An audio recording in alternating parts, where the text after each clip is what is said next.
Lycan's bringing you those great training videos back in our wonderful state of Tennessee.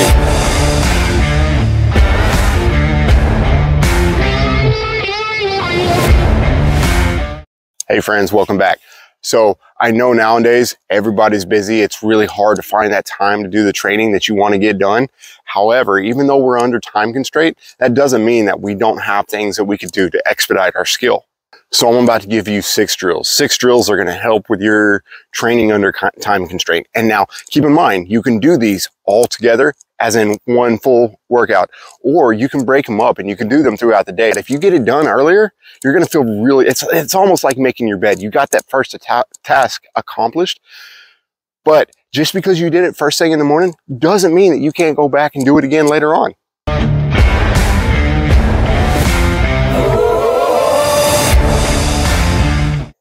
All right, so without further ado, let's jump into the first one. So the first one that we're gonna do is you get into a fighting stance. It doesn't matter which side because you can do both. From here, I'm gonna bring my hands up. I'm just gonna do a simple slip. I'm slipping off the straight line, the straight center line, and then I'm coming back. From here, I'm gonna slip to the other side. I'm gonna slip. Notice how I'm bringing my other hand up and I'm gonna slip. So with this first part is a minute long. I wanna do these slips for about 30 seconds. So I'm going to slip, slip, slip, slip. Now, once I've done that for about 30 seconds or so, I want to add the bob and weave. So from here, I'm going to do the slip. I'm going to bend at the legs and I'm going to bob and weave on the other side of the center line. And then I'm going to reset myself. I'm going to slip, then I'm going to bob and weave over the other side of the center line. So it's going to be slip, bob. From here, reset, slip, bob. So when I'm working this slip and bob and weave, the reason why I'm doing this is because one, I want to be able to move my head in a fight. The last thing that you want to do is just stand there stiff and then you get hit in the face. So I'm working that head movement. So if punches are coming in, I can get offline. Also, this incorporates your entire body. It's an entire body movement. When it comes to physical capability, the more that I can move my whole body, the better that my physical health is going to be. And you're going to do that portion for about 30 seconds, which is going to bring this drill to about 1 minute. So this next one that we're going to do is going to go for about a minute long as well. When we're doing this one, you could be in a neutral stance or you could be in a fight stance. I'm going to leave that completely up to you. It's about what you're comfortable with. So from here, what I'm going to do is I'm going to take one leg. I'm going to do a knee thrust. I'm going to set it back down. And as soon as my toe hits the ground, I'm just going to do a straight leg raise. With the other side, I'm going to throw that knee thrust, set it back down, leg raise. Knee thrust, set it down, leg raise. Knee thrust, set it down, leg raise. So the reason why I'm doing this is, for one, I'm working on that dynamic flexibility for my kicking. The second reason is I'm working on that reaction time, because when I throw that knee thrust and I set that back down, I'm keying off the tactile feeling of my toe hitting the ground to throw that leg up. That way I can key off and get faster with bringing that leg up. So this next one you've probably seen if you've watched some of our videos before, but if you haven't, that's okay, because we're going to give you a full breakdown from here. What I'm going to do is I'm going to stand with my feet a little bit closer together at an apex of a triangle. From here, I'm just going to step off, and right now I'm just going to be making a small step. I'm going to step off at a 45-degree angle.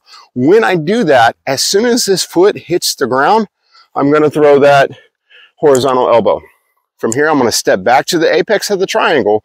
I'm going to step off at a 45 and throw that horizontal elbow on the other side. Step off, horizontal elbow. Step off, horizontal elbow. Notice that I'm not very ballistic right now. Right now, I'm just trying to get the movements. And in this drill, if we're going for a minute long, you'll do this portion for about 30 seconds. Your second 30 seconds, we're going to use the same kind of drill, except we're going to get a little bit more ballistic with it. I'm going to step off, except I'm going to bring my feet together and then throw that horizontal elbow. Notice how from here, I'm bringing my feet together, but I'm also dropping my body weight down. I'm dropping down, coming back. My hands are always up. Dropping down, coming back. Now, when you're doing this drill, part of the reasoning behind it is I'm learning how to get offline with my opponent. I'm learning how to not fight in a straight line and thus make myself an easier target. Another huge benefit of this drill is I'm learning how to move offline but strike at the same time. The more that I can teach myself to move and strike, the more competent of a fighter that I'm going to be able to be. Okay guys, this next one, this is one of my favorite ones. If you want to build quick feet and being able to, again, strike and move, this one is the one that you're going to want to spend some time on. Now, from here, what I'm going to do is I'm going to get into a fight stance. Again, it doesn't matter which side you're at, because in this particular drill, we're going to train both sides. From here, all I'm going to do is I'm going to do just a basic drag step. I'm pushing off with the back foot, coming up with the front foot. So from here, drag step. Now from here, without doing too much of a jump to where my head is going up and down, I'm going to do a quick switch in my feet. So my leg that is in back is going to be in front. From here, I'm going to throw a combative of choice. I'm going to go with the straight lead just because for me, it's pretty simple. I don't have to think about it a whole lot. So from here, I'm going to do it again. I'm going to take a drag step, quick feet, combative. One more time. Drag step, quick feet, combative. One more time, drag step, quick feet, combative. Now, why am I doing this drill? One of the obvious benefits is I get to work my footwork. Another obvious benefit is when I'm doing this quick step, I'm learning how to get really fast with my feet. The more agility that you get into your feet, it doesn't matter what kind of style or system that you train, the more agility that you have in your feet, the better you're going to be able to outmaneuver your opponent. One of the things that we want to try to focus on in every bit of our training is learning how to strike from wherever we're at. So from here, once I've already done that drag step and I've done that quick switch, I want to focus on being able to strike from wherever I'm at, especially if you've never done this type of movement before. This quick switch, whoa, could be a little bit unnerving, right? When I do this, I want to be able to go right back into that combative, because if I'm fighting somebody and say they knock me off balance, I still want to be able to strike from wherever, whatever position that I'm in. Okay guys, this next one, this one's going to be a grind. This is the one that if you've trained old school traditional martial arts, you've probably done this drill before. Nobody likes it. But in saying that, it is so beneficial. So from here, all I'm going to do, you can do this from a fight stance again. I prefer to do it from a neutral stance because I get equal weight distribution between both of my legs and I don't have to worry about tweaking my knee or anything like that. From here, all I'm going to do is I'm going to drop down into a squat. From here, as I come up, I'm taking a leg and I'm doing a kick of choice. I'm using the front kick. You can use a side kick. You can use a round kick. It doesn't matter. From here, squat down, kick, squat down, kick. You want to be as fluid with this as you can. I don't want to squat, kick, shake it out, scratch my back. I don't want to do all these things, right? I want to squat, kick, squat, kick, squat, kick. Now, why would I do this? For one, obviously, you're building a lot of strength in your legs. To be able to squat and go straight into a kick, you're going to feel the burn after a minute. Also, again, it's helping me to strike from wherever my body happens to be. Okay guys, for this last one, this one's going to be a little bit more complicated, so I advise start off a little slow. Start off from a comfortable position, meaning that if you're right-handed and you like keeping that right hand in back, start from that position. As you get better at the drill, you can go in and get a little bit more complicated with it. But starting out, we're going to make it super easy. What I'm going to do is I'm going to do a box pattern footwork drill, but I'm also going to do a progressive combination as I go along. What I mean by that is from here, I'm just going to take a drag step forward. I'm not going to get too super detailed with the footwork. I just want you to move forward. So I'm going to move forward and I'm just going to throw that jab. From here, I'm going to move lateral. I'm going to move to my right side. I'm going to take that step from here, jab, cross. Now I'm going to take a step straight back, jab, cross, hook. Now from here, I'm going to move laterally to my left side, completing the box pattern. Take that step, jab, cross, hook, cross. So you see how we're moving on a box type pattern with our footwork, but also the combination is building with every step. So from here, one more time, we go forward, jab, we go sideways, jab, cross, we go backwards, jab, cross, hook, and then we go sideways again, jab, cross, hook, cross. When you're doing these, and especially if you've never done this before, it's going to feel a little awkward. That's why I said start off slow. However, as you speed up, try to get a little bit more fluid with your punching. Try to coordinate that fluidity with your punching and your movement at the same time. So as I'm here, it should turn into a fun drill, right? Jab, right? Sideways, jab, cross, right? From here, back, jab, cross, hook, right? Off to the side again, jab, cross, hook, cross. Notice how once you start getting a little bit more comfortable with it, some of these drills start moving around, right? When I throw this jab, I'm slipping. When I go to the side, jab, cross, right? I'm bobbing and weaving. You can add that too. Make this as complicated as you want, but make sure that you have that comfort level and you have that skill level to be able to carry what it is that you're trying to do.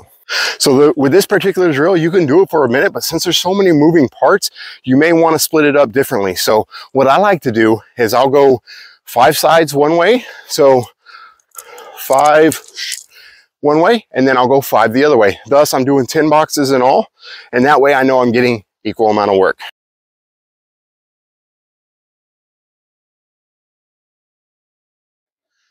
So again, going back to those time constraints, again, if you have family, even if you don't have family, you work a very demanding job, time is hard to find sometimes. There was one time I was working a security job and I was on shift for 12 hours and I was watching a boatyard. Some would think, yeah, maybe this was a little bit boring. And it started to get that way. But what I did is as I was sitting in my truck, I was starting to get a little foggy and I was like, you know what? I can utilize this time. I love training. I'm going to try to get a little bit better. So what I did is I stepped out of my truck to where I can still see my area that I was supposed to be patrolling. And I sat there and did footwork drills for about 10 to 15 minutes. It woke me back up. It got my mind nice and sharp. I was able to get some training in an otherwise really busy day. And I didn't sacrifice anything when it came to work. There was another time where I was working a rail yard, and you want to talk about crazy hours. Loved the job. The hours were horrible. I would work 16, sometimes 20 hours a day. Yes, you heard that right. And I was learning a new system and a lot of the movements were really, really complicated for me. And I was thinking to myself, I don't know with the time that I have, how am I ever going to get good at this? Well, the cool thing about a rail yard is that when you're dealing with a lot of really heavy trailers, that sometimes you have to roll the legs up. And one of the things that I was hung up in my training was learning how to get this rolling body mechanic and how to utilize it in a fight. And I couldn't get this, and it struck me. I'm here at work and I have so many different ways to be able to train this. So as I went back to the trailer and I was rolling that wheel, instead of just using my arm and clocking out, I turned this into where I was moving my body as I was rolling this wheel.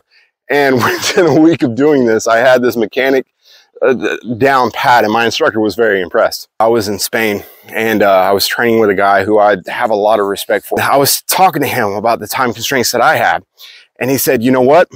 I hear you, but you can't let that stop you. He said, you know, when you go down to tie your shoe, instead of just coming down, tying your shoe, coming back up and not thinking about it, you learn how to incorporate your training into everyday motion, right? So at that time, the system that I was training in has a lot of emphasis on level changes. So whenever I'd go to tie my shoe, I would tie my shoe and then I would stand back up. And what this does is it gives you reps in everyday tasks that you're already going to have to do. It's very similar to the principle of greasing the groove from Strong First Hardstyle Kettlebell. And what they do is they'll hang a pull-up bar in an area where they have to go quite a lot. And every time they pass under that pull-up bar, they'll do 1 to 2 pull-ups. These 1 to 2 pull-ups, they add up after a little while. And before you know it, you have crazy strength. It's the same thing here. As you're going to do something, do a little bit of footwork, do a little bit of striking, do something like this. You may only get 1 or 2 in, but guess what? Those 1 or 2 are going to build up. I'm going to share a little secret with you, and my wife will corroborate this. Whenever I'm walking down the hallway, if I'm going to the kitchen or if I'm going to the bathroom or whatever, the way that I get my reps in is every time I'm going somewhere, I'm doing some kind of footwork. As I'm going to the bathroom, and I usually have a knife or a stick on me, as I'm going to the bathroom, I'm walking, I'm striking. If I'm going to get some milk or something from the kitchen, I'm doing the same thing, right? So I try to get reps into everything that I do, and just because you don't have an hour to train doesn't mean that you can't put the work in. Mic drop.